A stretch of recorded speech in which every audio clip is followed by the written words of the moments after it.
دہلی قومی دارالحکومتی علاقہ، جسے مقامی طور پر دلی کہا جاتا ہے، یہ 3 اطراف سے ہریانہ سے گھرا ہوا ہے، جبکہ اس کے مشرق میں اتر پردیش واقع ہے۔ یہ بھارت کا مہنگا ترین شہر ہے۔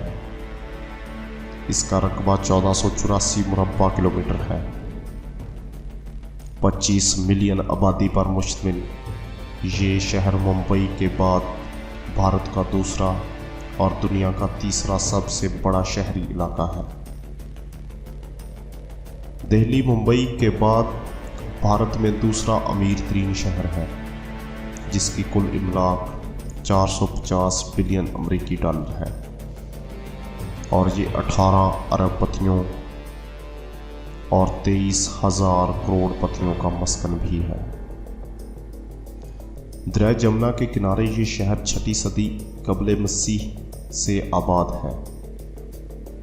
تاریخ میں یہ کئی سلطنتوں کا دارالحکومت رہا، جو کئی مرتبہ فتح ہوا، تباہ کیا گیا اور پھر بسایا گیا۔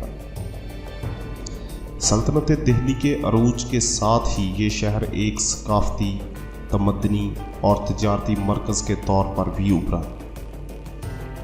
شہر میں عہد قدیم اور قرون وسطیٰ کی بے شمار یادگاریں اور آثار قدیمہ موجود ہیں۔ سلطنت دہلی کے زمانے کا قطب مینار اور مسجد قوت اسلام ہندوستان میں اسلامی طرز تعمیر کی شان و شوکت کے نمایاں مظاہر ہیں۔ عہد مغلیہ میں جلال الدین اکبر نے دارالحکومت آگرہ سے دہلی منتقل کیا۔ بعد ازاں 1639 میں شاہ جہاں نے دلی میں ایک نیا شہر قائم کیا، جو 1649 سے 1857 تک مغلیہ سلطنت کا دارالحکومت رہا۔ یہ شہر شاہ جہاں آباد کہلاتا تھا، جسے اب پرانی دلی کہا جاتا ہے۔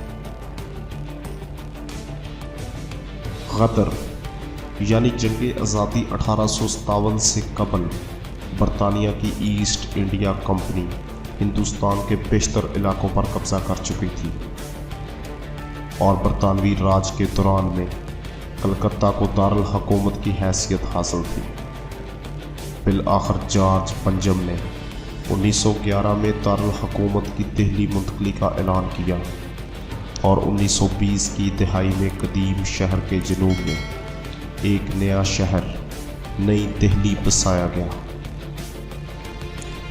دہلی کا قدیم ذکر مہابھارت نامک مہاپران میں ملتا ہے،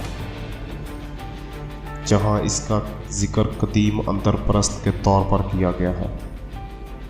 اندر پرست مہابھارت کے دور میں پانڈو کا دارالحکومت تھا۔ آثار قدیمہ کے جو پہلے ثبوت ملے ہیں، اس سے پتہ چلتا ہے کہ 2000 قبل مسیح سے پہلے بھی دہلی اور اس کے آس پاس انسانی رہائش گاہیں موجود تھیں۔ 300 قبل مسیح موریہ کال سے یہاں ایک شہر نے ترقی پانا شروع کی۔ پرتھوی راج چوہان کے درباری شاعر چند بردائی کی ہندی تحریر پرتھوی راسو میں تومر بادشاہ انگپال کو دلی کا بانی کہا گیا ہے۔ ایسا مانا جاتا ہے کہ اس نے ہی لال کوٹ تعمیر کروایا تھا اور مہر ولی کے لوہے کے ستون کو دہلی لایا۔ دہلی میں تومر کا دور حکومت 900 سے 1200 تک سمجھا جاتا ہے۔ پرتھوی راج چوہان کو دلی کا آخری ہندو شہنشاہ سمجھا جاتا ہے۔ 1206 سے دہلی سلطنت دہلی کا دارالحکومت بنا۔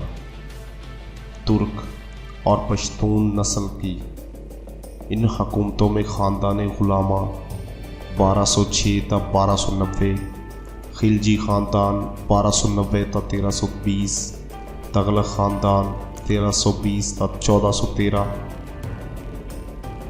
سید خاندان 1414 تا 1451 اور لودھی خاندان 1451 تا 1526 کی حکومتیں شامل ہیں۔